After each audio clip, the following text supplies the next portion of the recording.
Welcome everybody to another episode of Wildlife Photo Chat video. We're back weekly. Look at that, back to back week recordings. Back on. Yeah. We'll see how long that lasts. Yeah. I guess it depends on how busy we are. Definitely. It's just tough sometimes, you know? Definitely. Especially winter, like I find for me here, like it really can dictate how much I get out and can't do early mornings anymore. So it's like weekend warrior, as I've said before. So Yeah. All right, so thanks for tuning in, everybody. We got a great show with a lot of stuff. A little bit of catch up, just what Brad and I have been up to with photography. And then we're going to talk about Brad's float pad, my old floating hide, and now my using the underwater housing. So all about photographing in and around water, but more in, but definitely around the water. Some of this stuff works. Yeah. And let's see what else. I think that's about it. I kind of launched a whole new website launch the other day.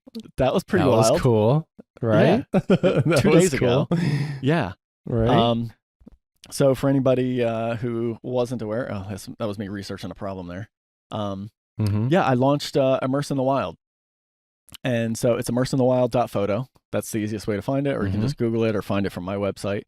And here's the deal. It's all about just photographing or seeing photographs full screen. That's it, right? And it's, I'm just going to scroll through some stuff here. It's all other photographers. I only have, I think, 2 of my photos in there in the whole thing. I launched it with over 70 photographers. Right. Yeah. That's so cool. You got so many people. Yeah. That join. The images are just stunning. Like to view them in that format. Yeah. It's so nice. Absolutely love it. Yeah. I've been on there a couple times now. Nice. Like going just down through. Yeah. There's a lot to look at. Like, you know, it is a lot to look at. Yeah, so it's nice too.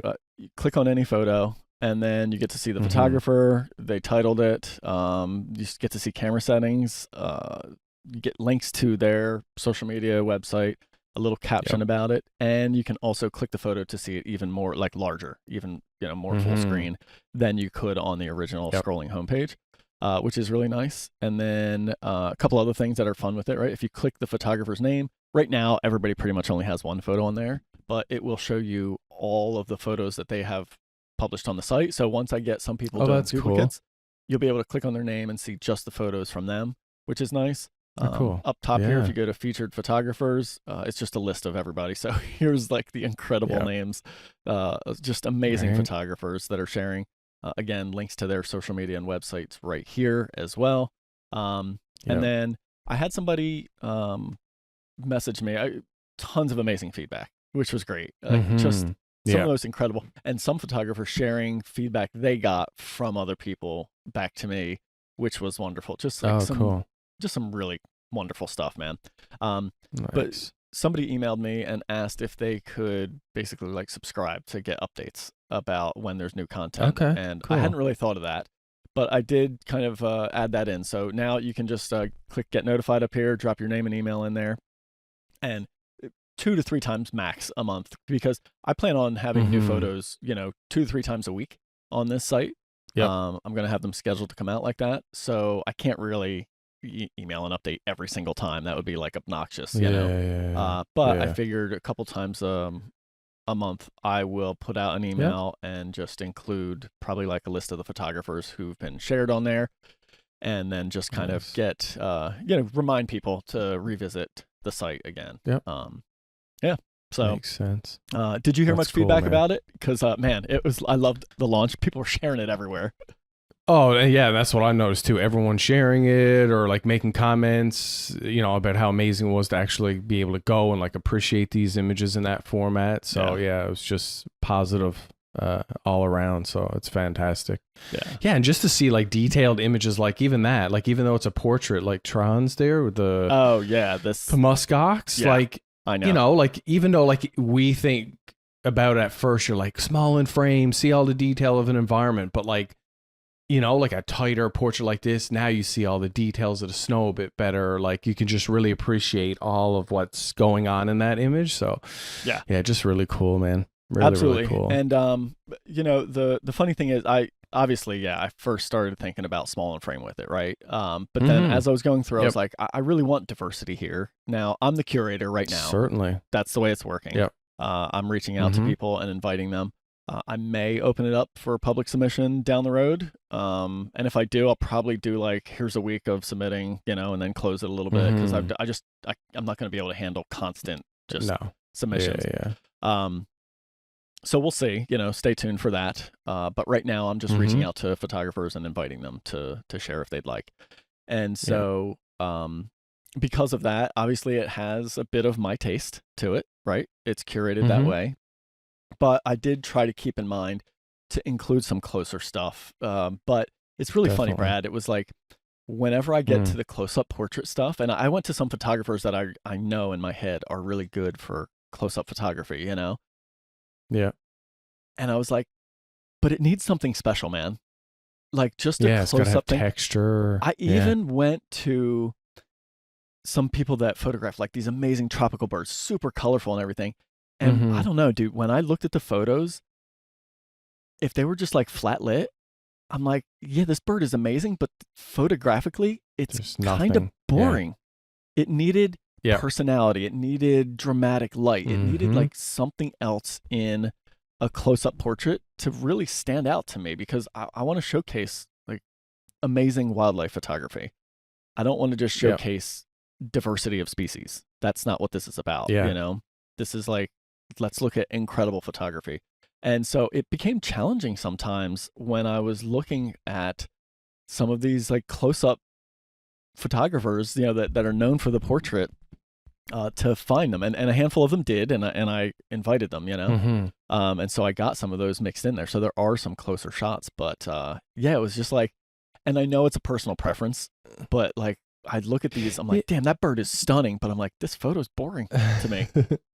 But it's the thing, like I think it like even ties back to like that conversation you and I had about like entering into contests and how we like look for certain things, and like that third element, that other thing. Yeah. So like you have great, like really, really interesting bird, like cool perch, but like water droplets on it, or like there's like an insect sitting on it, or just some other little detail that in this format with a big screen makes you then appreciate that detail. Or you can look at like a seabird, like if there's a seabird covered in all the water droplets, like that's a little interest, like instead of it just being a seabird lit properly, looks beautiful, but that other extra elements. I think you even included a fox. I think it was like a kit or something that was just covered in water droplets all over its fur or something like that, like a tighter portrait or some. Oh no, I don't have it on there yet. That was just in the teaser. Yeah, okay. Yes, but it will be coming up. Ruin that. No, that'll be coming up. But that is the type of thing, exactly. A good example of it. Yeah. So that's cool. Yeah. But amazing feedback. Thank you so much. Anybody that hasn't checked it out, check it out. Here's the deal. I guess I forgot to mention this. It's set up to not be viewable on a phone, right? So you have to use a tablet, desktop, or laptop computer. So a bigger screen. That's what this is all about. That's what the website is for. So if you go and visit it on a phone, it's just going to say, hey, thanks for visiting, but come back on a bigger screen.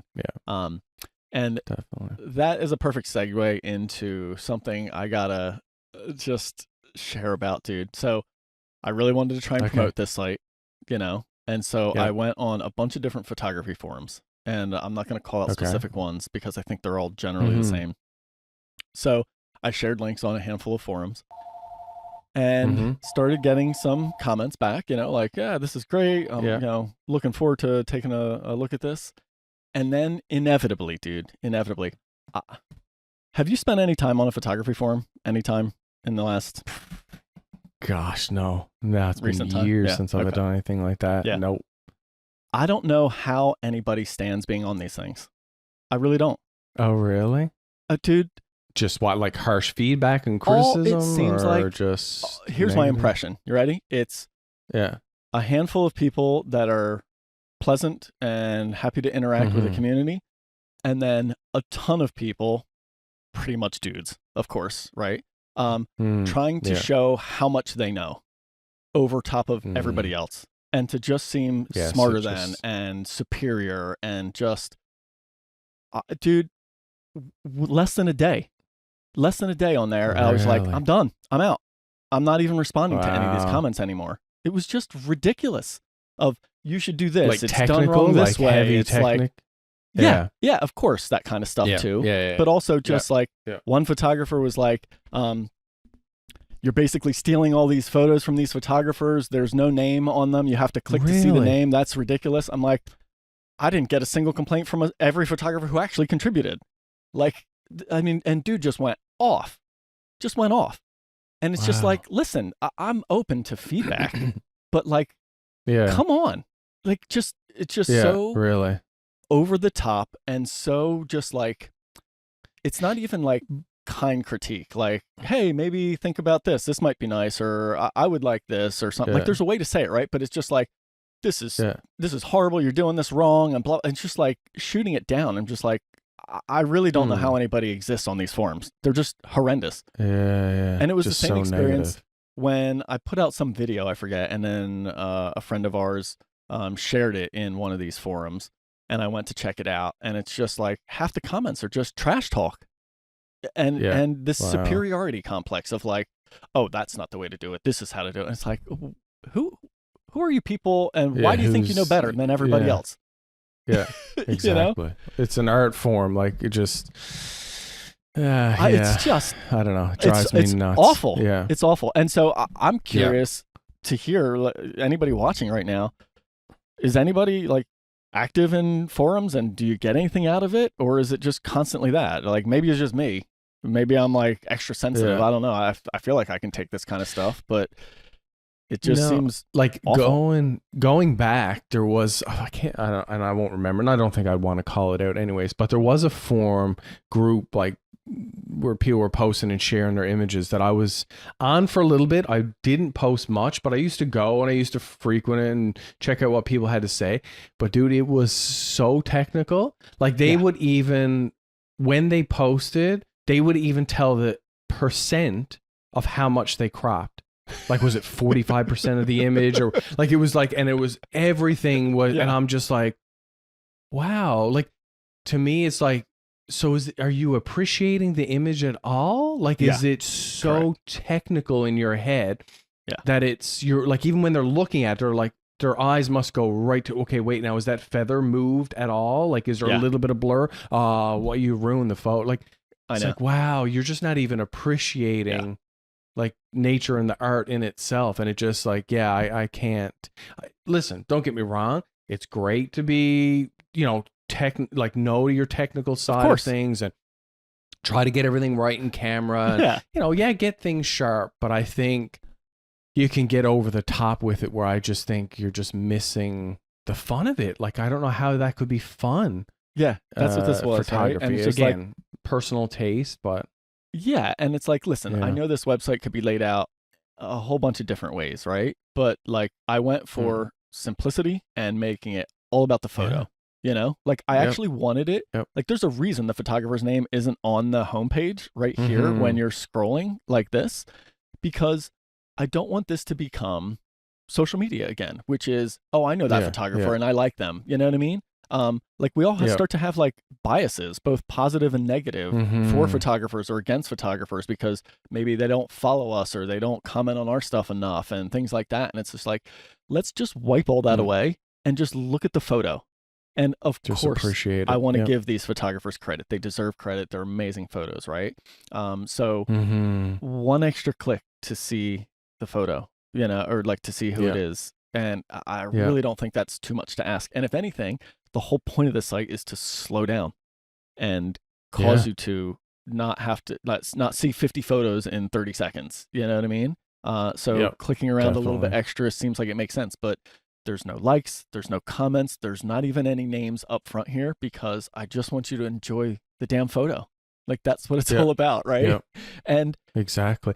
And the other thing is, for me, is like, for that person to make a comment, like, but you're not benefiting from this in any which way. Your name is not plastered all over this. You don't understand what I mean? That's, like, exactly. You created a central platform for images to be viewed largely, to be enjoyed. Like I said to you, No different than like a gallery. If you went somewhere that was hosting a place and all these pictures were in a gallery and you stood, you know, with your fancy drink or whatever and looked at images, like this is to me how I viewed it in my head. It's like, you know, and like you said, in the background, if you want to know more about the image, you want to know the artist, click on it. There it is. No different if they had like a little card at the bottom, but that you'd have to walk up to do a click. Yeah, exactly. Yeah, to see. Exactly. But here you click on it. And for sure, you know, links, like as many that the photographer wants to include, I have a link out to their social media, all their social media accounts and their website. All their stuff. So I'm not trying to,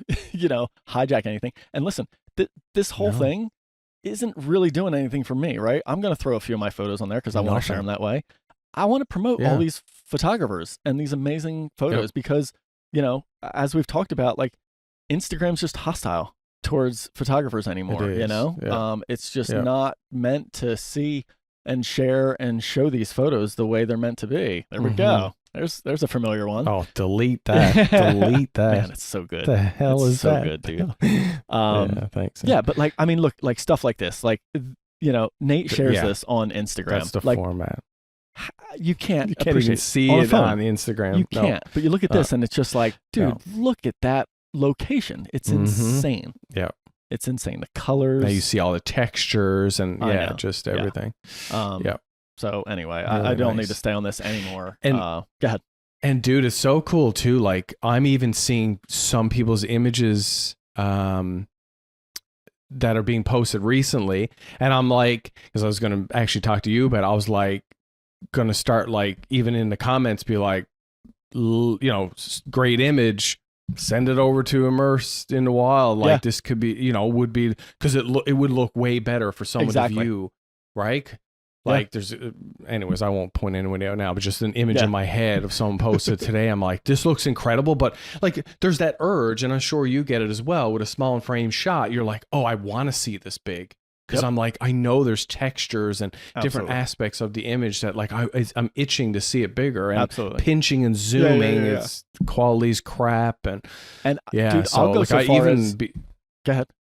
Yeah, go ahead. No, I was gonna say like, anyways, it was a side thing I was gonna say to you about like even creating a hashtag on Instagram or something like that would Immerse in a wall, like so people can even tag it. So maybe, like you said, if you want to curate, you could even go look and just a quick way. Not saying that's what would definitely get your image on the site, but maybe just a way for you to like be able to like look through, filter through all the different posts and just be like, yeah, that's cool. Yeah, grab this and put it on. But anyways. No, and it's like in those circumstances, you're right, dude. I will go on. I'll go so far as to go on Instagram on my computer, on my 27-inch monitor here, and view the photo large. But the compression there is hard. Like you can't see the detail. It's just it becomes a trash photo, even full screen like that, because the detail is lost. And I've done it where I've looked at my own photo on my website and on Instagram on the same monitor, and it's sad. It's sad how much detail is just lost to compression on Instagram. And I get it. They have a billion photos a day going on there. They can't give you the highest quality, like there's storage they have to worry about. I get it. But for us that are looking to share high quality and looking to consume high quality, that is not the platform. And so anyway, here was the other part. Go ahead. Yeah. I was going to say, even beyond that, it's just nice to have a platform where no comments, no likes, that's all stripped. No looking at how many, you know, like the numbers. There's no distraction, just image. That's it. Right? Because how quick do, you know, we see a good image too, and we're like, what do people say? Or da-da-da, or you start reading. So that quickly takes your attention away as well. So it's like, this is just like, appreciate this for what it is. And I've had a lot of people suggest, like, what about comments? I'd love to leave a nice comment. And I'm like, I thought about that, but here's the deal. As soon as you do that, it adds that element of competition. Oh, that person got more comments than my photo got, or this photo's getting more comments than that one. And it's just like, it becomes that competition again. And I don't want any of that. No, and I would encourage then for the person, because you can't do that, send the person a message, reach out to them. Like, this is what it should be all about. Like, say, hey, yeah, I saw your image over on that. Fantastic image. Like, hit them up directly. This isn't about like numbers and all this stuff. Not that's saying what that I got, that's what Brad. it's about, but yeah, one of the photographers featured on the site sent me 2 of the replies they got directly. Right. And it was just excellent. like, it was Good. the nicest stuff. It was like along the lines of like, this made my day seeing your photo here and enjoying all the other photos. And I'm just like, there we go. Like a win. Wow. That like hearing that kind of feedback is a win. Here's the other thing that just popped into my head that came up on the forum that was so funny to me. It was just like over and over again, all these comments of, you know, you can just bypass that, right? Yeah, I can view it on my phone. I'm doing it right now. Because it's like the way it's prevented from being viewed on the phone is just like it's simply tied to a user agent thing. And I knew this from the beginning. Yeah. You can spoof a user agent on a phone and say you're viewing it on a desktop, and it'll just show a website anyway. Yeah. But so I just simply wrote back to the first one. I was like, well, you're ruining the experience for yourself. You know, like exactly. Like I know you can do that. It's true though. But like, go ahead. I don't care. Listen, it's not like I was trying to be 1,000,000% strict that nobody can ever view it on a phone. No. You know, it's like, yeah, I know you can work around it, but that's not the point. You know? And it was just like, dude, there must have been on this one thread 7 or 8 different people saying the same thing and like, this is useless and you can just work around it. I'm like, why? Are you serious? Yeah. Yeah, that's where I was just like, I'm out. I'm out. Like, I'm done. I'm not even responding to these comments on the forum. No. I tried to promote, and there were, listen, it wasn't everybody. There were some people saying, I appreciate this, and I'm happy to see it, and I enjoyed viewing it. But it was just like, man, I don't know how people live on those forums, dude. I really don't. No, definitely not. It was rough. Definitely not. But it's just fantastic to see a large community of photographers, some of the best out there, I think, in the world, come together to want to share and be all in and happy to share about it. Don't question it. Like, you know, none of this like BS you're getting everywhere else. And that just goes, that's the audience that it should be. So, exactly. Yeah. I think it's fantastic. Exactly. Man. Really, really good. Yeah. I'm glad you did it. You had some fun. I had fun. Yeah, I definitely did. I love that you're shooting this lens so much. Yeah, and this was my plan. Like once I started playing with it and I saw the potential, I'm like, I have to go all in on it. It's the perfect time of the year to kind of mess around and just, you know, play with stuff. So yeah, this particular morning, I think I even sent you guys a voicemail. I went to go to try for a silver fox. That didn't kind of work out. So I headed down to this lake. So like, dude, we have winter now. Like this has just like totally transitioned. Like we got, I think 40 centimeters of snow the other day in one day. We got a bunch coming up. Like we just, so we're into it now. So, and everything's kind of froze up. So this one particular lake, sections of it stay open. So it's a great opportunity to photograph, a bunch of the ducks and stuff that show up. So so when I arrived, I was like full in, grab the TT Artisan. It's just that lens. That's it. Did Took you really? it out. I was like, I'm fully committed. I love it. Never touched anything else. I'm like, Ray's gonna be proud of me. Yeah. Well, I guess too, looking at the conditions, it didn't. I was like, what am I gonna get here? Yeah. Like, I'm gonna get the same either like silhouetted shot or like the kind of light, but there was nothing, you know, atmospheric. There was nothing different. It was clear sky day. Like, you know what I mean? I'm like, so why would I choose anything else? And if I, you know, we've talked about this before. If I brought the 500 down with me, like I had the lenses in the vehicle, but I just left them. Nice. But I'm like, if I bring these down, I'm going to put those on first and then or whatever. So I'm like, nope, just full in. So just basically crawl down to the edge of the lake, lid down on the ice, and just kind of like let the ducks kind of move around. There were a bunch of coots. So there's actually 5 at one point. This morning there was just 2. So this isn't a bird that's not tack sharp. I was just going to say, I can't believe you get it as sharp as you do, though. It's so hard. It's close, but it is so hard, dude. And like shooting, that one's good. Yeah. You know, shooting like down at the like water level, eye level, it's like so hard because I'm getting used to this flip screen on the Z9. Nice. So now to have to like put your face down, twist, and dude, how many times do I'm like, you know, so there's ducks, there's a lot of movement going around. You're like, okay, this is going to work. You go to point the lens at this duck and press, thinking, Oh shit! No, okay, I've got to manually focus this. Yeah, yeah, totally. Oh my god, how many times did I do it? Yeah, but dude, it's tricky, man. We're so ruined by all this wonderful technology of like autofocusing and all this. Like manually focusing is so hard. I know. Like unless it's a static subject that's just like perfect, it's not moving at all. Any bit of movement, like you're constantly those micro adjustments. I know. Yeah, constant. And I know, just like you said, dude, how spoiled we are now that like you can compose like this and the dots on the bird's head or its eye and you're just shooting and it stays in focus the whole time. Like you just don't even, it's just like, I want it here, you know? And that's all we do now.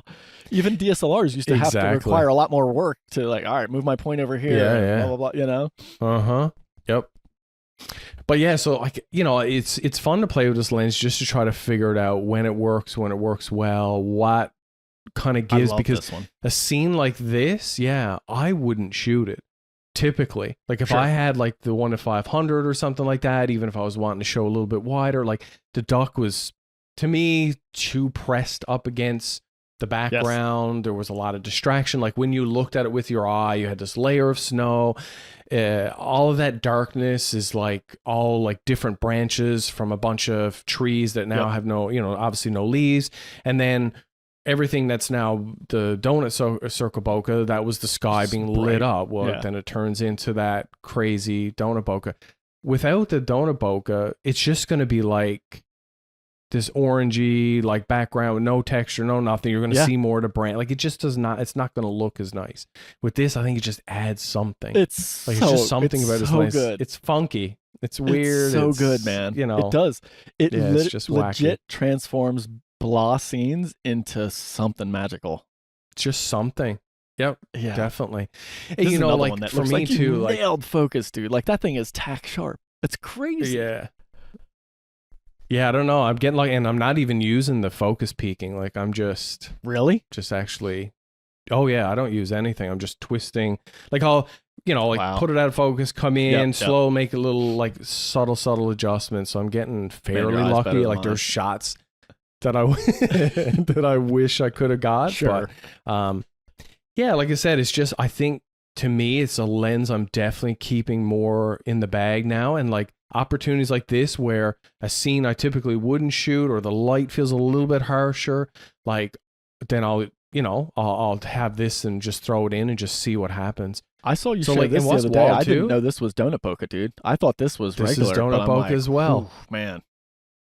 It's got a cool feel. So what was happening is a bunch of ducks were coming out of the water, getting up on this like little bit of a slope, and there was like a tall spruce tree. And I guess, I don't know if like they were just picking at the open, because it was just the only spot that had like grasses still open. Gotcha. So they were like feeding and picking in the grasses. And there was like even two song sparrows that were kind of like hopping around. Nice. So I basically left that and kind of went up, because I'm like, oh, I'll use some of the textures and some of the background, just see what I could come up with. So I just laid down, and they were just kind of feeding and moving around. So yeah, this kind of just gave me that, like, it looks like an actual fire in the background, and the trees. And so cool. So it's just nice to like even be like, well, I can actually still capture other images that don't have the donut circle show up. Absolutely. And it kind of still gives you like a cool look too. Because even the other coot image that doesn't really have donut bokeh in it, that's backlit. This one. It's the second image.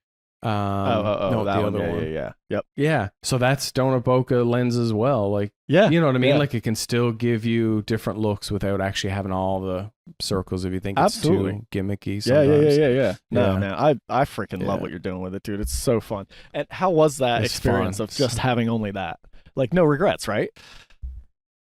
No regret, but I think because of the conditions. Like I wonder, I'm like telling myself, like I really want to try even more, like when, not saying the light was bad, obviously the light was good, but like atmospheric, you know what I mean? But like when there's like crazy atmosphere and different stuff going on, to even still use it then just to see. Because I just think like there's so many wacky things, like even that other coot where to me it looks like almost like the soul of the coot is like leaving itself. Like you just don't know what you're going to get, because in the background, like this is like other ducks. Yeah. That's like the highlights are coming off them, and it's like glistening off of the snowbank, and So it just gives you weird effects, so you don't know what you're gonna get. So yeah, it's a blast. I'm loving it. Like I said, it's gonna be in my kit because it's so easy. It's like that big, super lightweight. So why not have it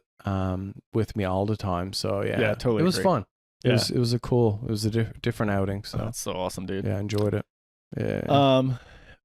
I've been to so many places I can't remember since we last recorded. It's like travel season right now. Right. All right. So first, I guess I still had a day or two left in Death Valley. So okay. Grabbed a couple of shots there. Pretty image, man. Yeah, thanks, man. Yeah. I mean, the light was really pretty. Super strong. So what sparrow is that? Black-throated. Black-throated. Yeah. They're pretty, aren't they? Really They're nice. Really stunning sparrows. They are gorgeous. Yep. Yeah, really nice. But just the branches, like in the little flowers, really nice details. Really you know what? And that brings up something else I wanted to ask your opinion on. So when you crop your photos in Camera Raw, I use Lightroom. You generally keep it locked to the aspect ratio of the original, right? 2:3. I used to be not like that was all I would do. Like I was 2:3. That was it. Yep. Over the past while, even I'll say this past year, past 6 months, I've leaned away from it, but I'm still keeping with like 69 or you know what I mean, like 810, like the ones that are there. I don't go like take whatever I want, customize, and just I'm making up my own kind of crop ratio. So I usually stick with what's there. But yeah, all right. So I used to be the same, right? I would pretty much like 98% of everything was 2:3, and then occasionally I would unlock it, and usually if I would it was because I really wanted to do like a wide pano or something different there. And then I would just go freeform with it, you know. But even that was kind of rare. So I've always taught all of my students this concept of like, when you use the crop tools, by default there's like that thirds grid, right? You get the 2 horizontals and the 2 verticals that make like the thirds, and you have the intersections. For years now, I haven't used that at all, right? So I go into the crop tool, right? And I have that grid, which you would normally see like this, right? I hide it because I've thought to myself, that so often kind of forces me into these guidelines when it's there. And so I teach a lot of students, I'm like, try it with nothing in there. Let the image dictate the crop for you, you know? Instead of these guidelines.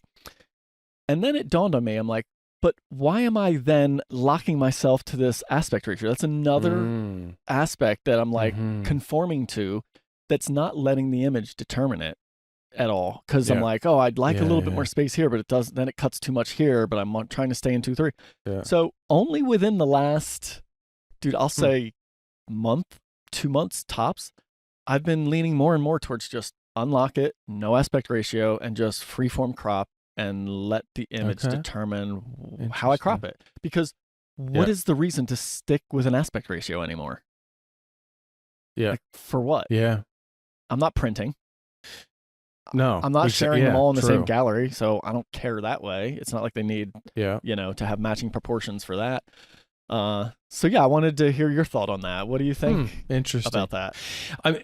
I mean, when I do my cropping, I never have like the grid showing, and I usually, exact same with you, the image to me tells me where I want it. Like there's aspects of, let's say like this foliage.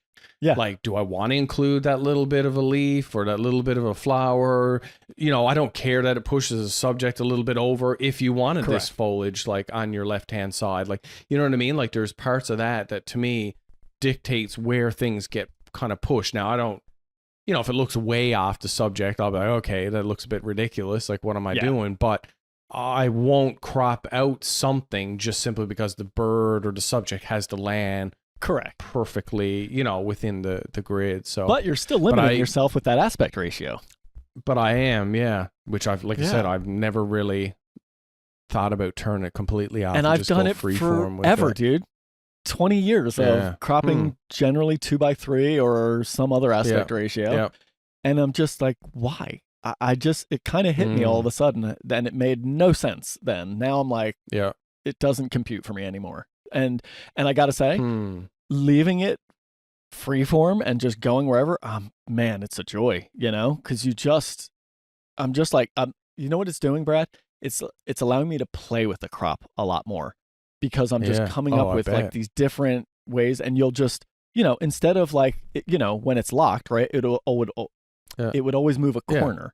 Well, now I can just be like, oh, I just want to shave a little off right there and blah, blah, blah. Or, you know, I want more space on this side or less and bring it tighter. Like I can do whatever I want, and who cares where it ends up, you know? So when you then post to like social medias and stuff like that, because they have like their own ratios, it's going to change what you're on the horizontal one. Or do you one, then put a board on the horizontal one for Instagram?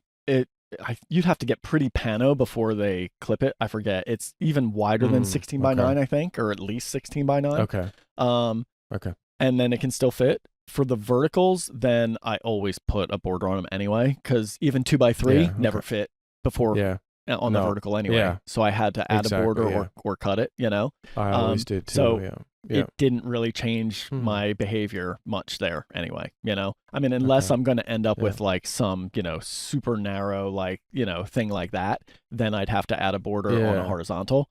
But, you know, for the most part, unless it's a very special, really pano look, I'm not going that narrow. It just looks kind of odd. Exactly. So I think I'm usually falling around the 2 by 3 thing, because I tend to like that more than like a squat 4 by 5 or 8 by 10. Same. But sometimes some images I'm just like, well, I don't need that space over there, and I'll end up getting more squat than I ever would have in the past. And so I'm just like, I was curious about your thought, and I wanted to hear what other people do. So let me know in the comments, like, do you crop to an aspect ratio, and have you played around with freeform, and what are your thoughts on that? All right. Anyway, let's move it along here. We're taking forever before we get to our It's going to be forever. I know. So, dude, I'll try to make this quick. Crushing it again. Thanks, man. At the wide.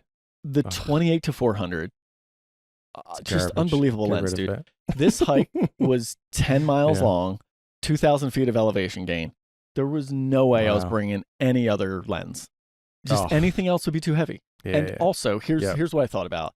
If I was going out on a hike like this and I really wanted to give myself a good opportunity for photographs, which I did, because I knew the scenery was incredible. This is the last hike I did in Death Valley the morning we left. I'd want to bring a wide. So I'm thinking at least 24 to 120, which is my lightest weight wide angle lens. And then if I wanted to be able to get a portrait like this, for example, I'd need the 1 to 4. The 1 to 4 is big and heavier, or I could even, you know what, the lightest 400 we have, Emily's 400 4.5. I could bring that. 4.5. And that's a little bit lighter, but then I'm stuck at 400, so I probably would never bring that to a place like this with this scenery, right? Dude, look at that. That's the same bird on the same perch. The bird didn't move. I didn't move. All I did was stand up to get more mountains in the background instead of having it against the sky. 400 millimeter on the right. Wow.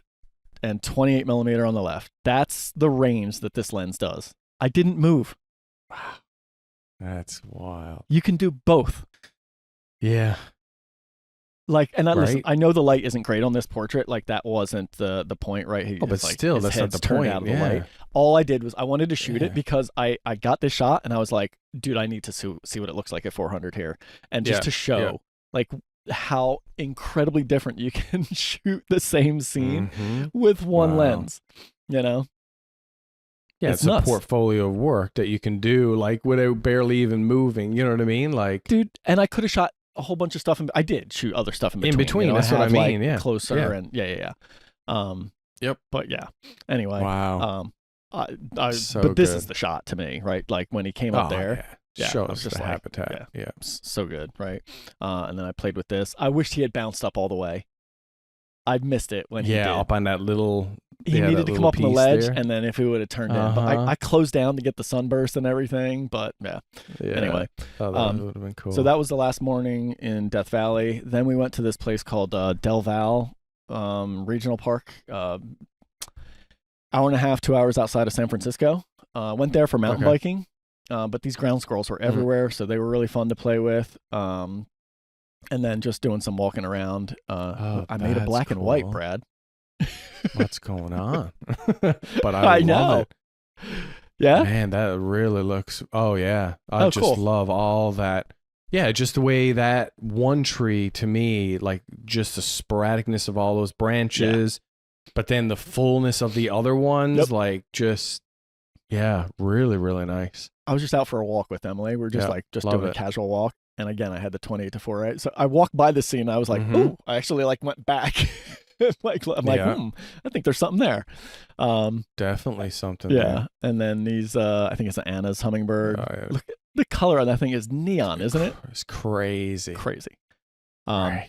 And this is why we went there. There's mountain bike trails. If you see real carefully, like right here, stunning. There's a trail that goes there. They just roll through these hills and the trees. Dude, I'll have to send you a link to one of the videos I recorded. It's incredible. It looks amazing riding through here. I had seen videos of people riding here on Instagram like a year ago and like had to do research. Dude, here's the funny thing. You ready? Mountain bikers on trails like this are like birders with birds. They won't tell you where they're riding. Really? Yeah. I guess then we get overcrowded, so you can't go like bombing down because there's too many people. Yeah. It's the same thing. Makes sense. They do the same thing. Yeah. It's so funny, dude. Wow. So they're all secretive about it, and people will ask, and they're like, just silence, no response, or they'll just say, I don't share. You know? It's so funny. Wow. It's the same thing. Anyway, so I do all this research and end up figuring out the place. Yeah. And so had it on my list forever, and we finally were in the area, and it was really, really fun. But up at the top of this, I was like, dude, give me anything flying through this. Stunning. Just give me anything. Yeah. I mean, you just got everything. So what is that? Is it like a crow. Hawk or something? American crow. Yeah. Crow. Okay. And dude, right before this, a coyote would like walk through the field, but like in a weird angle. I couldn't get good light. But like, dude, if I would have had him like up on that or something, I know. Would have been crazy. Instead, he walked like right by us, so I was like shooting down on him. It looked all stupid, but and then apparently there's a lot of bobcats because those ground squirrels are everywhere, but I never saw any. Okay. Yeah. But yeah. Anyway, right? Yeah, I know. Yeah, incredible scene. And then I didn't tell you about this at all. This is all this morning. Yeah, I was like, what is it? Oh, no way. Okay. Because I was like, I'm like, did you put this in the wrong order, Ray? I'm like, is this your ducks, like part of your float? Nope. Dude, really? I did some waterfowl photography this morning. I got up before sunrise, hiked out there, laid in the hide on the shoreline. Okay. It feels like it's been at least a year since I've done that. Oh, I don't remember the last time I did it. Yeah, it's been a while. So, because I think, the last time you did something like that was with like Northern Shovelers, like a while back or something. Or I think it was like Shovelers. Yeah. Long time ago. So, we also came into this area because it's the season for Western and Clark's grebes to do their rushing behavior, which is where they pair up and run on top of the water. And so there was supposed to be at the place where we previously were, this Del Val Park, but the lake was huge, and we would have needed a motorboat to like explore it. It was massive. So there's another really well-known place here about an hour. We had to drive about another hour and a half south of where we were. I think it's like the main place everybody goes. And so I looked for a campground nearby, found this campground we're at right now. It's 40 minutes away still, or half hour, something like that. But that's like the closest I could find for any decent campground that's not like a parking lot, which we can't stand, you know? So come here. There's a lake here. Walk out to the lake last night when we got here. I just pick up the bins. I'm like, oh, cool. There's like 150 grebes.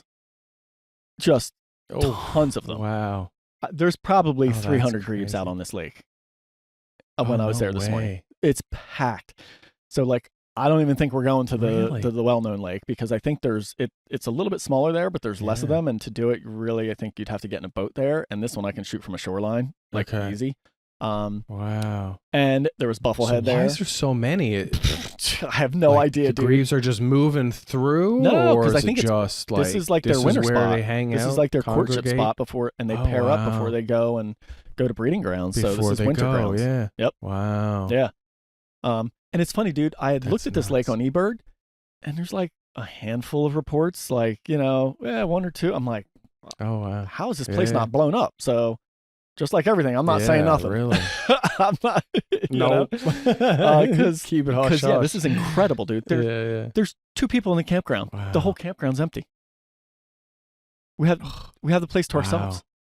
And so I walked out there this morning. Oh, that's so cool. And I laid down. Now listen, I didn't pick the good spot because I didn't know anything. This is just like a first outing. Buffleheads were really friendly. Yep. I did get some. These are westerns. Such cool birds. They're so elegant looking, man.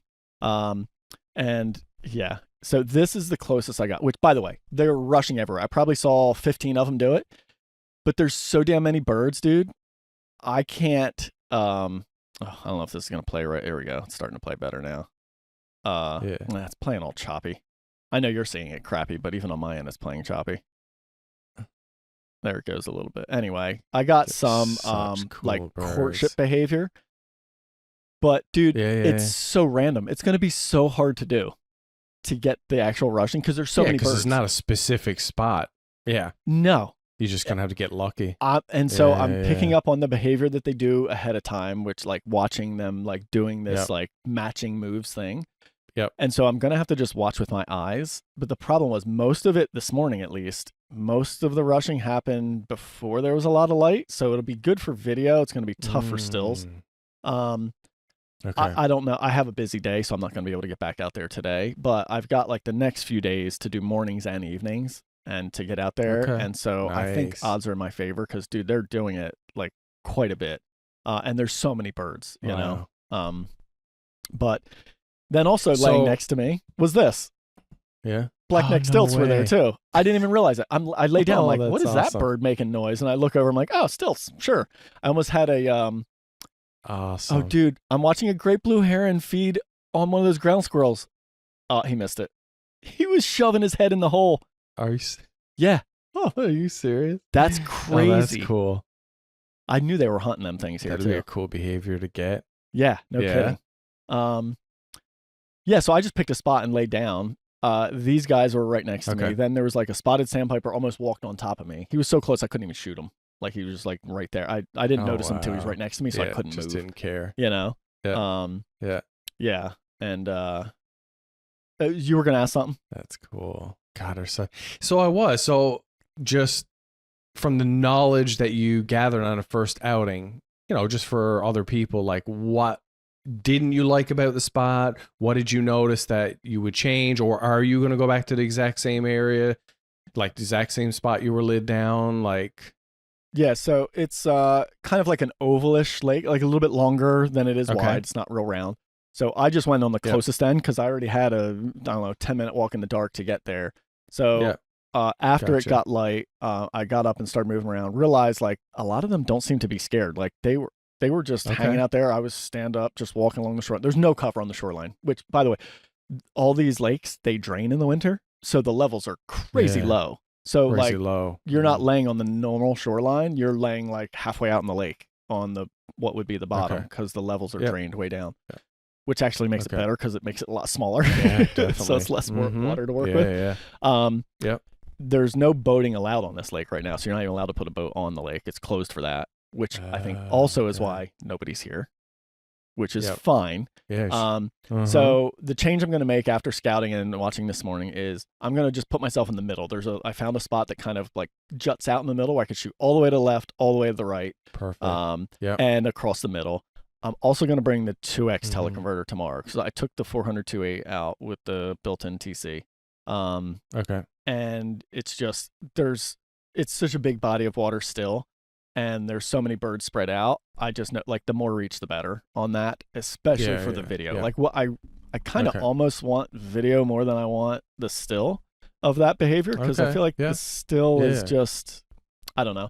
Unless I happen to get really good light and they're facing a good direction, the still is going to be hard to make look really pretty. I do want to try and get a still as well, but I do think I can shoot video cropped in, so I can shoot video so far away and still get something really good out of it. You know what I mean? True. So I get more flexibility out of that. But I do love the scenery. Like this was taken like, I don't know, hour and a half after sunrise. Yep. Nice. And so you can still do some really nice like backlit stuff. And that this was from the spot I scouted second, right? I wouldn't be able to shoot this from where I laid this morning. So I'll be able to shoot earlier light with this. Now you're never going to get first light or last light. It's the whole thing's surrounded by mountains. So it's just not happening. Right. So you're never going to get like amazing light, unless you get like fog or soft clouds or something like that. Something I would say maybe 20 minutes, half hour after sunrise, it starts hitting this one corner of the lake. So not bad, you know? No, if you got thin clouds, that'll be still and just even just like backlit like this. Like this was full sun, hour and a half after sunrise, still works, you know? Yep, definitely.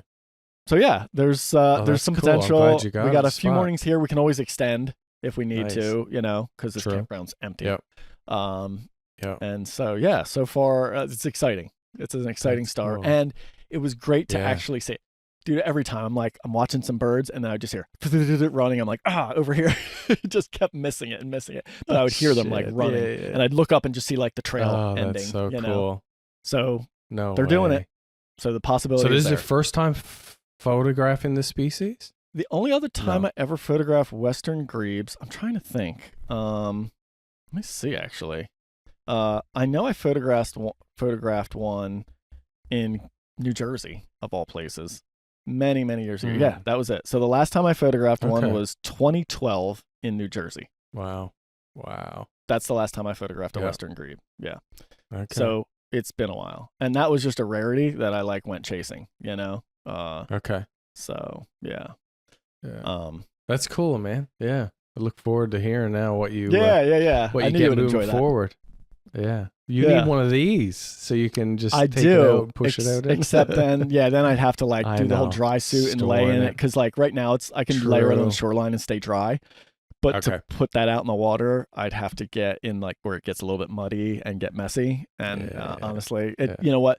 The perspective difference from where they are out there, from that foot difference in height, I don't think it really matters. You know, it's like if they came in really close, it would make a difference. But gotcha. Nothing ever came that close to me this morning, other than that the sandpiper on the shoreline. You know. Yeah. All right. So, one other thing, I did have this note. The Z9 firmware update. We both updated to 5.31. All you've been doing is manual focus, so you can't say nothing about it. Can't say nothing. Too funny. So I shot these ducks this morning, waterfowl. Yep. And the other day, I don't remember what I was photographing. I think it was just songbirds.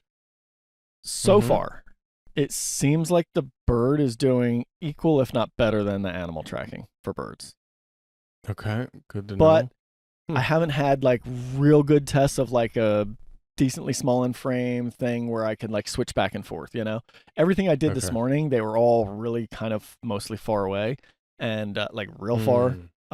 And both animal and bird were doing equally as well. It was kind of matching there. And a couple times it felt like bird was grabbing the head where the animal wouldn't. And I was doing more video than stills this morning. So there was also that. But I got to say, so far it seems promising. So we'll see. It'll be interesting. It's not worse. That's the good thing. It isn't. Doesn't seem to be worse. Yeah, I would agree. No, exactly. So let's kick it off, man. Let's I start look forward.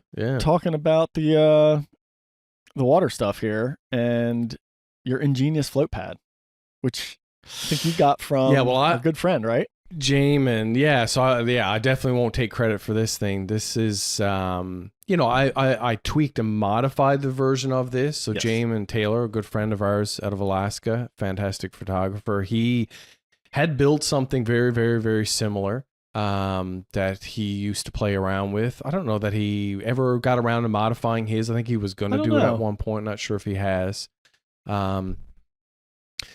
So when I saw his idea, I was like, oh, dude, you have to share. How did you, what is it made of? How did you do it? So him and I kind of chatted a bit, or in our group chat, we kind of shared, or he shared his idea concept. And then I just made some quicker modifications to it. And so for me, just to preface why I decided I wanted to do this, because I had so many locations where, I literally, it wasn't oh, I need more cover and I need to be able to like get in an area so I'm in a blind and no one can see me and I can chase around the ducks or the birds. This was for me is when I was on a shoreline, or if I couldn't get a nice shoreline where I could lay down flat, is like, oh, if I was just 5 feet out into the water so I could get this angle so the sun is coming in. Like if you even look at that first image with the still, so if you look to your right, you see like a little bit of a rocky kind of like shoreline. Like being overlit on that then forces the sun further over Way into the to the tree right. line. Correct. Like it changes everything. The birds have to come over onto that side, whereas this particular location, the water's super shallow. Yeah. Like it's only like a foot deep or whatever. There's greater yellowlag, shorebirds walking back and forth here, ducks are swimming back and forth. So this was so I can get over to there, sit down, quiet, no different than if I was just lit on the shoreline, and just get a better angle, just be able to kind of shoot a little bit better. So that's why I did this. So the construction of this, because I've had so many requests, so I want to just kind of quickly kind of run through it. So basically this is it's basically made from 2 pieces of very thin plywood, like I'm talking like really, really thin, probably the thickness of like a ruler kind of thing. I can't remember the exact depth of it. It's 2 feet by 2 feet, 2 pieces, sandwiching a piece of insulation foam. So those like, I think it's usually like pink or blue. You get it's like hard foam that, you know, you put like, you know, in a shed or something like that. And then I just kind of cut that. It's only about an inch and a half thick. It's not super, super thick. So then I just basically screw those together, 4 bolts, done. So then it was like, well, how am I mounting on, you know, like if I got a thin, super thin plywood, like you're not going to mount on your lens of that because you could easily crack it, just a movement. So basically what I done is I got a T-nut, which is what you were seeing in the image there, screwed a hole up through this other thick piece of wood.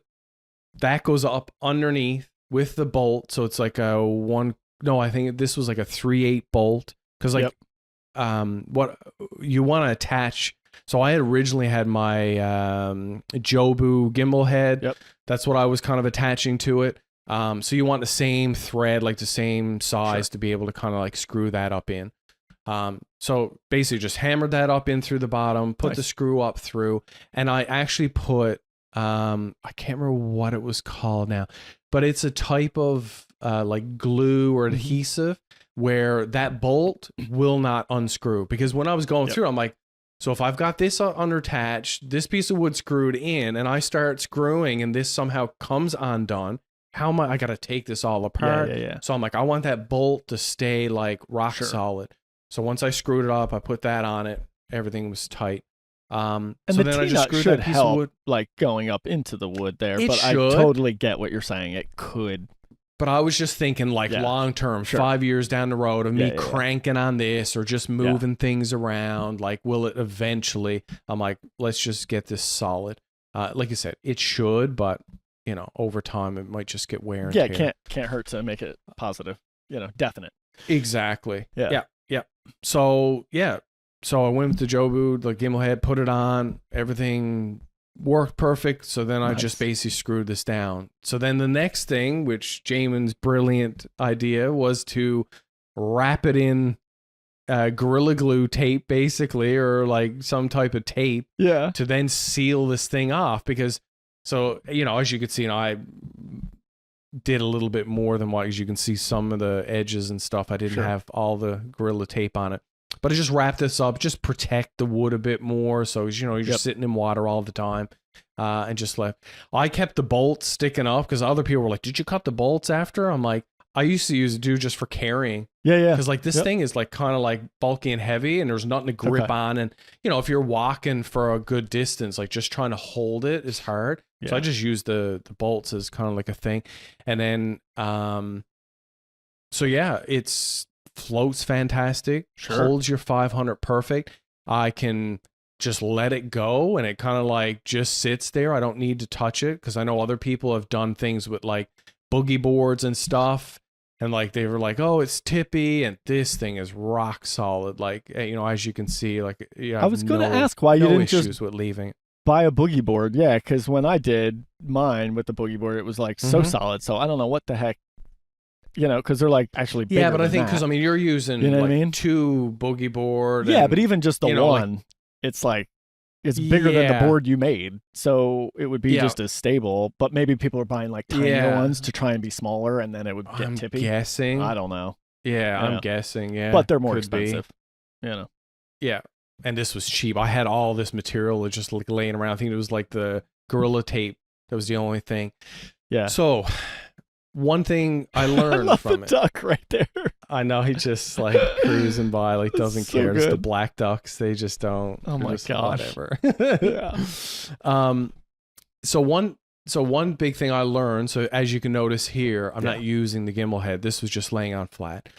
So what I quickly learned is that if I'm going to make the effort of getting in the water, potentially get wet, like do all this, I want to be as eye level as possible. So no different if I was laying flat on a shoreline. Exactly. So look at the height. Yeah. So I was like, okay, I'm not loving this perspective. It's good. It's okay. So I started just basically like not even bringing the gimbal head, just using it so I could lay it on there. Yep. I did that for a little bit. Then the next upgrade I made was I bought an Arca Swiss plate, super flat plate, long plate, just lays flat. I screw that on, and then I replaced the footing on my 500 to get a low profile footing. Yeah. So now when I mount it, now it's perfectly still. Or I do what right? Or I'm doing what you see here where I just take it completely off and I just kind of like lay it. Like it's actually laying on the plate. So the plate has like obviously little ridges on the side. Yep. So when you lay your lens, it just sits pretty stable. I would never like let it float away from you or nothing like that. But it lays perfectly flat. Nice. So yeah, dude, like I've loved it. It's given me so many opportunities. I mean, I did it all prior to this. I would set up a tripod in the water. Like so then annoying. It was like, okay. So annoying because eventually Can't like move. the mud would kind of shift and then you're like, okay, I have to pull it back up. You just couldn't move. This here, I can track with it. I can move this with one finger. It's incredible. It's super light. It's just fantastic. And again, like, I use this in all different formats. Super tame ducks, as you saw, like one just cruising by. Or I've got in completely throw over blind, throw it over top me, over the lens, and I'm in it. And I've had like the shyest kind of ducks here, like buffleheads, mergansers, like literally diving and coming right up in front of me and being like, you can tell they're like, did I just see legs? That's what it seems like, right? And they're just looking right at me and just like so close, I can't even photograph them. But I just think it's such a practical usage. It's so easy to build to just at least get you away from the shoreline, to get you in an area to really capitalize like on light like this. Like, I wouldn't be able to get these shots from the shoreline. Like there's just, I can't get that light angle that I want. And that's to me what it was all about. And it can be used for shorebirds. So like you'll see at the end of this, like there's a bunch of shorebirds as well. And yeah, I just think it's one of the best tools I've ever owned and built my own self. So that's so awesome, dude. Yeah, I think it's fantastic. Absolutely, man. It's a great build. I'm curious. It's so funny, man. So when I had my floating hide, which we'll show next, same thing. It worked good for things where you actually needed to hide, but it was just a lot. It's still, I had to assemble it and put it together every time because I had it so it broke down and fit like in the back of a car that I owned at the time, right? And I always thought to myself, I wanted to build just kind of a similar thing, right? Just like I wanted to build like a miniature version of this, of my float hide, right? Which was where you didn't need to really hide. It just was going to hold the camera and that was it. So I wondered if you'd ever thought of like, so this is a perfect example here, seeing this.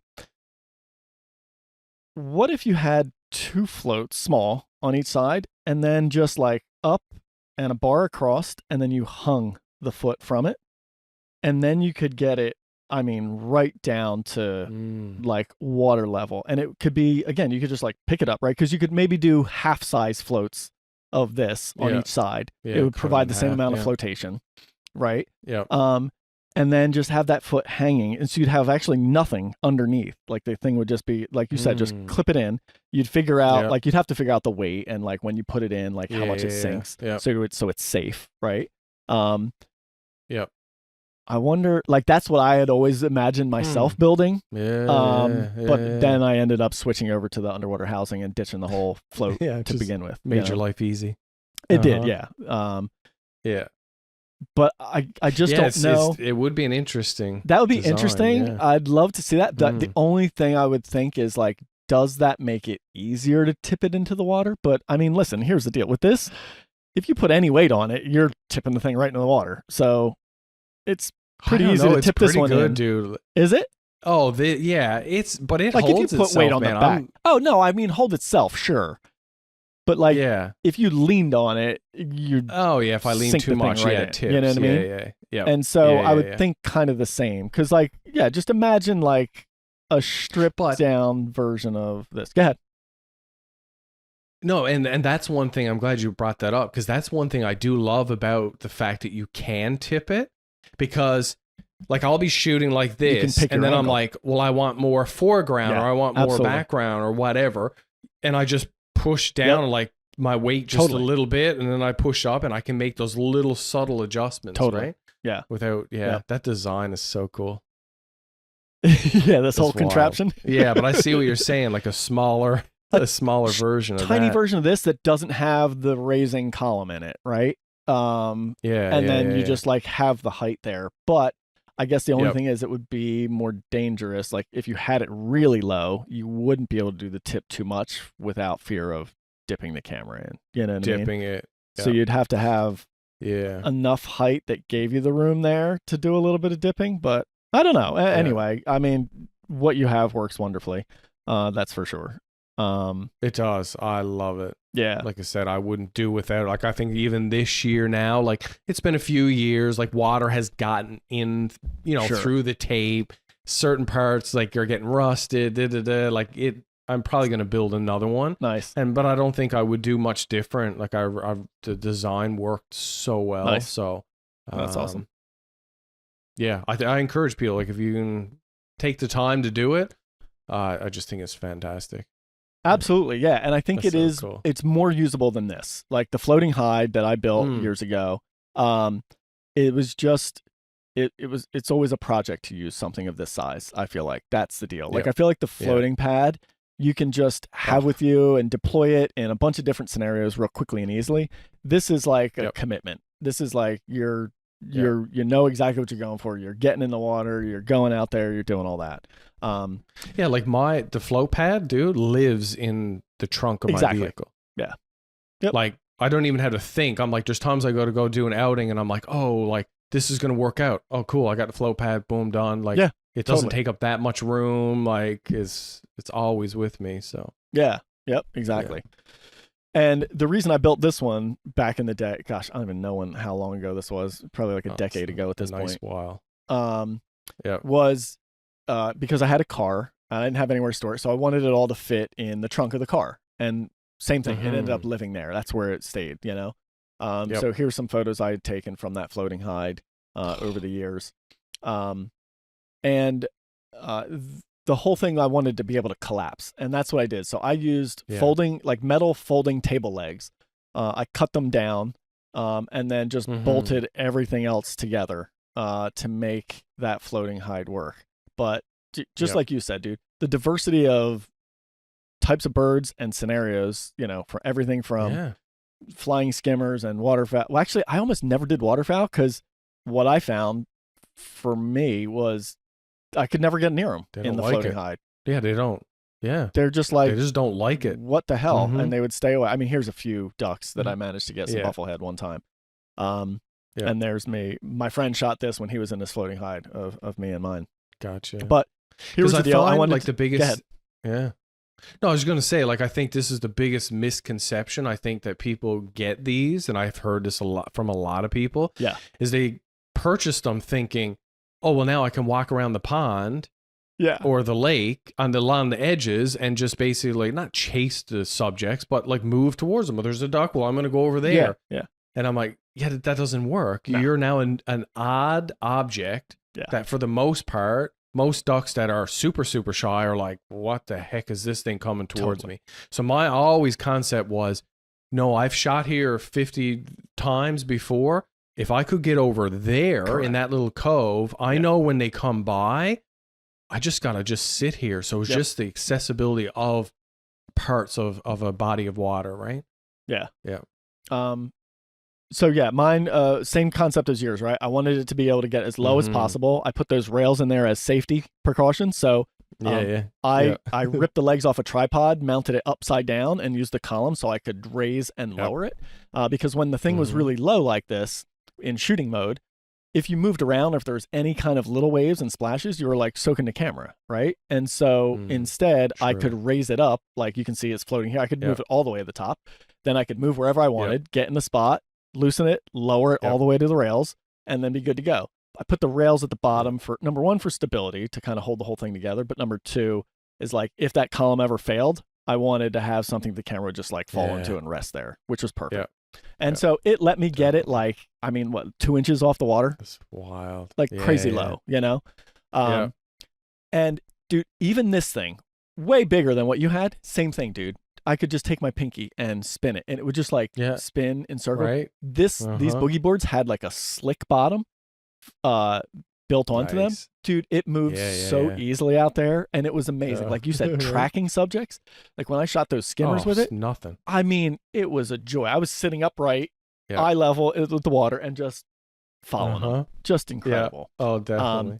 I guess you were always kind of like in it, because there's times where I've like had my setup and I'm like waiting for something or whatever, and I'm like, I don't know, maybe it was like kind of winter time. I'm like, I don't really need my gloves, it's not as cold. I'm like taking the time, and this thing is like, I'm like drifting away, like how easy it moves underwater. It's like, oh yeah, look here, I just have it sitting out there. I would just, this thing was so stable, I would just let it go, you know, like I would just like put it wherever, you know what I mean, as long as it wasn't current that it was going to take it away. Yes. It would take away pretty quick. Absolutely. Yeah. That's so cool. But it was nice. Like these, I just, unscrewed these wing nuts, took the top frame off, and then these I had just like little pins in there, and I would just pull them so the rails would come off, and then these legs would fold down on top, stack the boards together, the whole thing packed up, small, fit in the trunk of the car, like no problem. Nice. And so that was the whole reason behind that.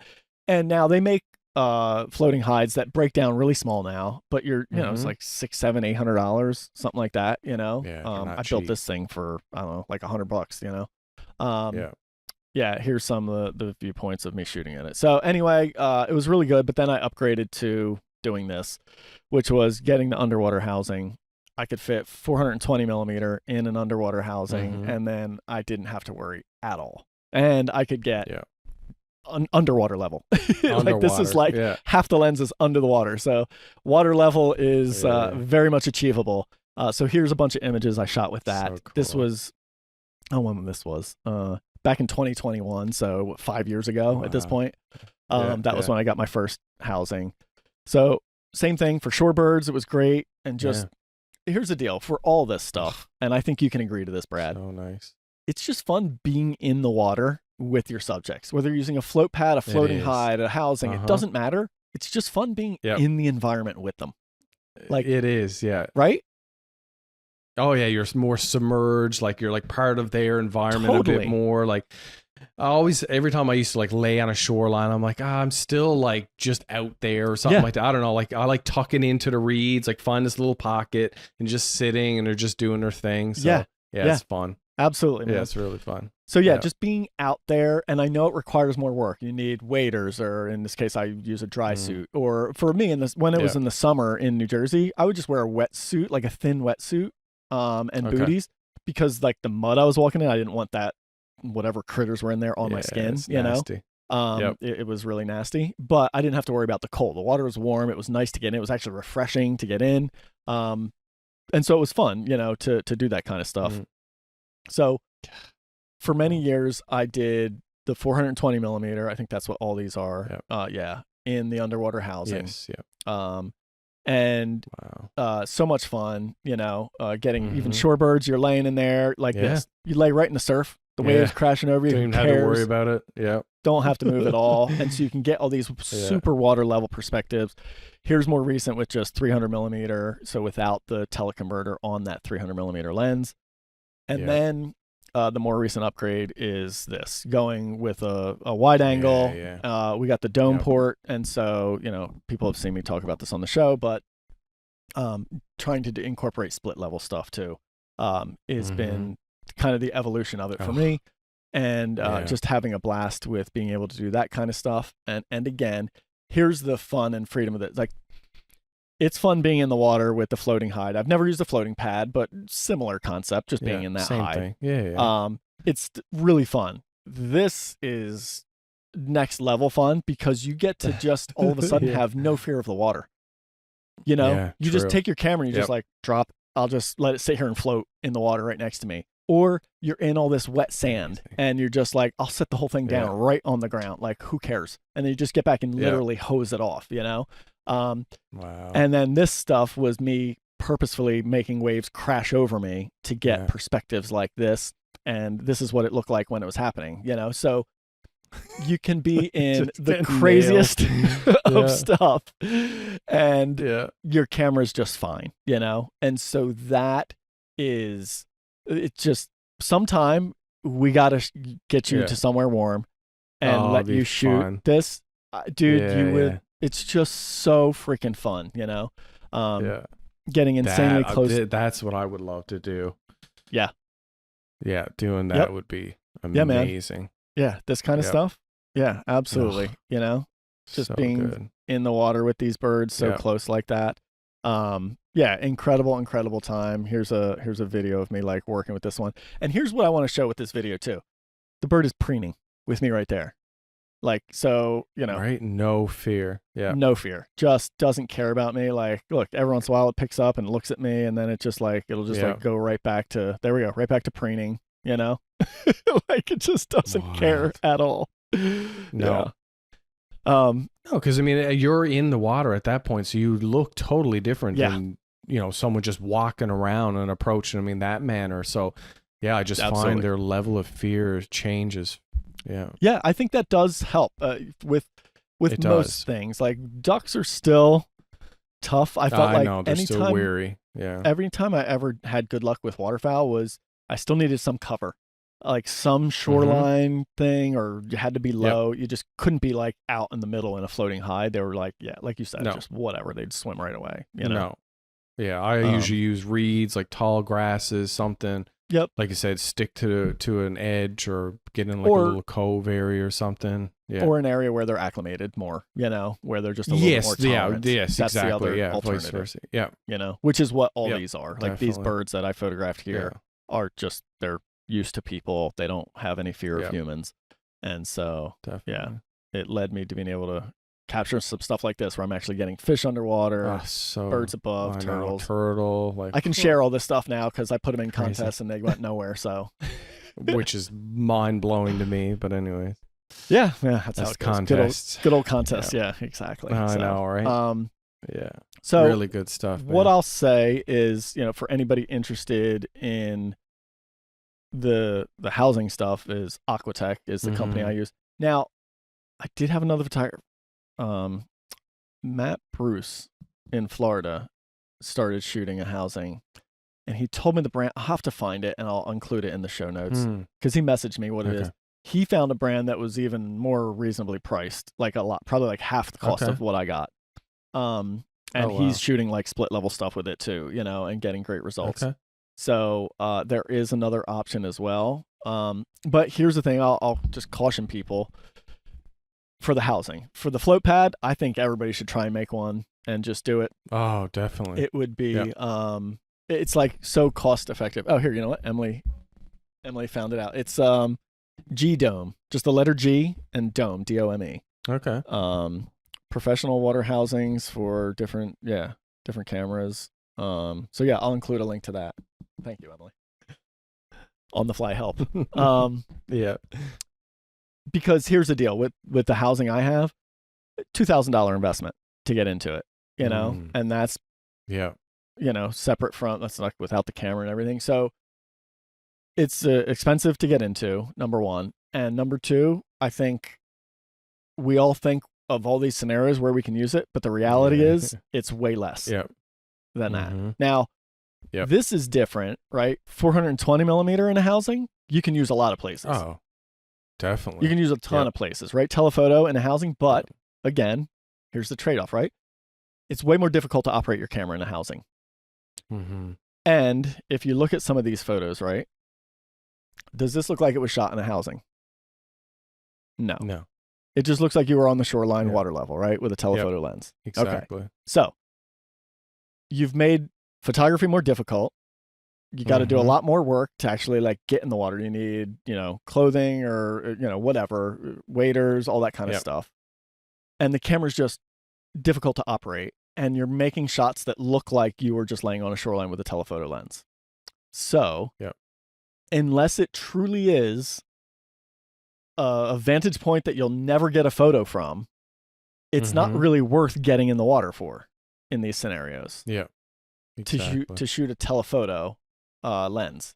Now, this kind of stuff, I think, is, right? This is just, it's so nice to be able to lay it in the wet sand, and it's almost worth the trade-off of it being more challenging to shoot because you can just go right in the shallow water and lay there. You can let the little waves crash over you and not care about it. You can you can actually clean up wavy water. Like this was choppy water. You can kind of see that. Well, I put the lens partway underwater. All the foreground waves are blurring and out of focus, so you don't see the kind of messy water that this bird was in. Because if I lifted up just 2 inches, you'd see all that texture, the water be all rough. It would look crappy. It wouldn't be dreamy, right? So in this circumstance, I think there are some scenarios, but if you're talking about trying to like get in the water and shoot waterfowl and stuff like that, I honestly don't think it's worth it because it's just so much more work and expense to be able to do that, you know? So that's the caveat there I just want to put out for anybody that's like, oh my God, I got to get one. It's like, maybe really think about it. Yeah, exactly. Yeah. And I think you're absolutely right. Like, you know, analyze your like places that you typically visit throughout a year, like, you know what I mean? And see whether or not, like, does that make any difference to do, you know, whichever route you decide you think you might want to go. Correct. And just really make sure it's worth it. Because like I said, for me, a lot of these ponds and lakes, like I've visited so many times and so many times I was like, oh man, if I could just get right there. And it felt literally like 5 feet in the difference that I'm like, I know from that angle it'd be better. And it just turned out, obviously it was, and worked out. So I think, analyze where you're headed and where you're going and decide what's best. Yeah. And I think the other thing too, Brad, I'm sure you've even used this, like where I was today, if you're on like a steep shoreline, a float pad can be great because you can just like lay it right on the edge in the water there, even if you're just sitting up and using the flip screen or anything like that, where you couldn't use a ground pod. It's too steep. A tripod you could maybe use and like adjust the legs that way. But again, we talked about a tripod. It's a huge pain. Unless you have a real solid bottom, it's probably not going to stay there that long. And to move around and work around it is a huge pain. So even if you're not getting in the water, if you're on like those steep shorelines, you could just like sit on the edge, plunk your thing down on the float pad, and you're good to go.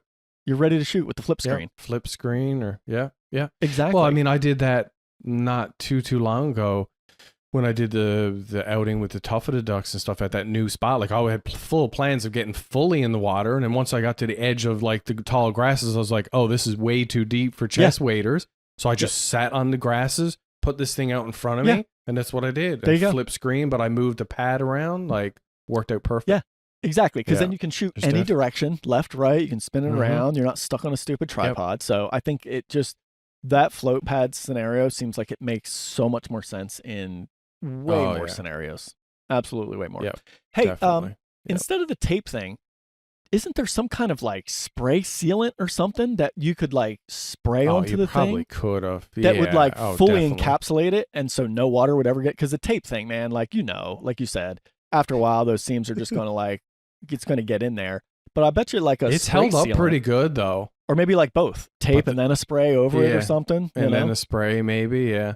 I guess my only thing is like with the spray sealant too. Well, I guess, yeah, it's got to protect against water. Like I'm always worried like there's chemical in it, but I suppose there's probably chemical in the tape too. Yeah, but like that, like you're in the water and it's like you look down and there's like this like oily substance coming away. You're like, oh shit. Yeah, it's not good.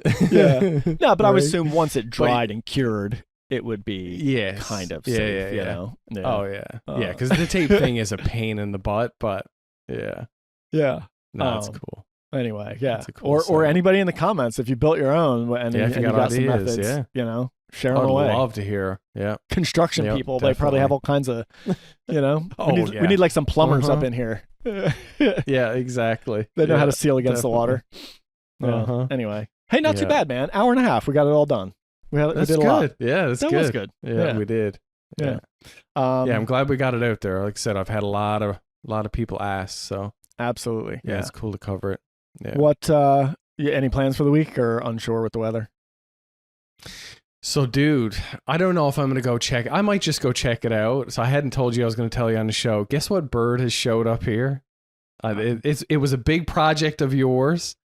You did a big old video. You chased it around from like different counties or whatever, different state. 2. No kidding. There's one in Renews, and that's like off. And way off. One in Renews is like showing up at someone's feeder, but another one has showed up at like a park that's only like 20-minute drive away. I mean, it's hanging out with a couple robins and stuff. But I don't know, like I'm not seeing a lot of shots. Seems like it's like hanging out like on the edge of like a bank or something. Like it seems like a weird. I don't know. I'm probably gonna go look. So I might go try it. They're so pretty. Yeah, I've never ever seen them. So they're so pretty. Yeah. I wonder if any chance it would be calling too. Like if you get to hear it, they have one of the most eerie calls. Like it's just such a neat thing to hear. Yeah, it's like it's almost like I would put it on the level of like a common loon.